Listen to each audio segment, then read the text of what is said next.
Hello, this is Ronnie Cummins from the Organic Consumers Association. I'm here today to announce that we filed papers with the Attorney General's office in California this week for a historic citizens ballot initiative in California. It'll be on the ballot in November 2012. This ballot calls for mandatory labeling of genetically engineered food and food ingredients. We need a law like the law that exists in the European Union. In the European Union, you're not going to find genetically engineered foods or ingredients in grocery stores. You're not going to find it in restaurants. You're not going to find it planted in farmers' fields. Well, why is that?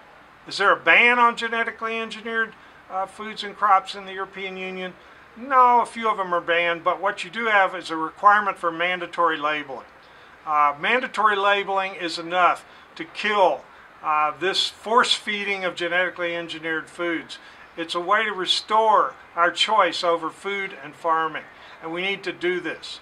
In California, we have a people's power tool still left to us called the Ballot Initiative. We can bypass the federal government. We can bypass the White House. We can enforce the people's will by putting a measure directly on the ballot and having people vote on it. Industry knows, everyone knows, that 80 to 90% of the public support mandatory labeling of genetically engineered food and crops. Well, then why don't we have this labeling in the United States? Well, obviously we don't have it because the federal government and the regulatory commissions and the White House prefer to listen to Monsanto and the grocery manufacturers of America and the Farm Bureau rather than their constituents. We're going to turn this around. We're going to overthrow this regime of biotech bullying and biotechnocracy, and we're going to implement biodemocracy. We're going to do this through grassroots citizens' power. How are we going to do this? What do we need to do?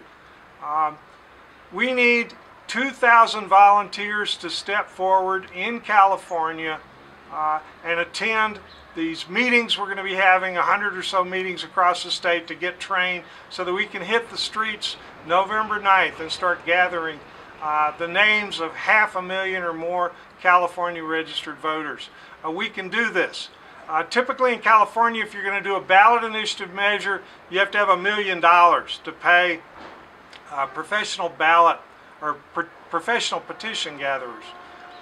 We don't have that kind of money right now. So we're going to do it with volunteer grassroots powers.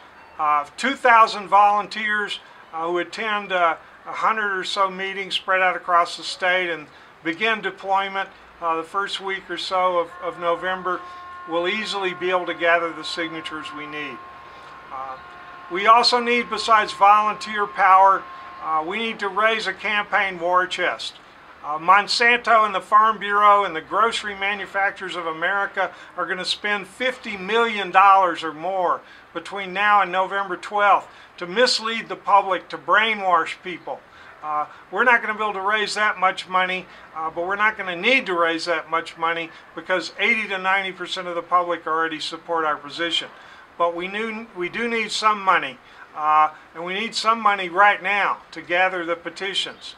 OCA has set a fundraising goal of $80,000 over the next couple of weeks. This will enable us to recruit the 2,000 volunteers we need, to coordinate 100 meetings across California where people can get some instruction on how to deploy themselves the first week of November, and then we'll hit the ground running as soon as we get the approval from the California authorities on the wording. So the time to take action is today. Go to the website of the Organic Consumers Association or the September 22nd issue of Organic Bites. Sign up as a volunteer. If you can't volunteer to collect petition signatures, make us a donation.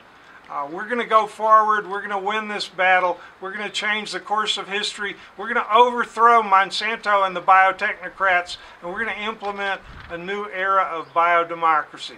Thank you very much.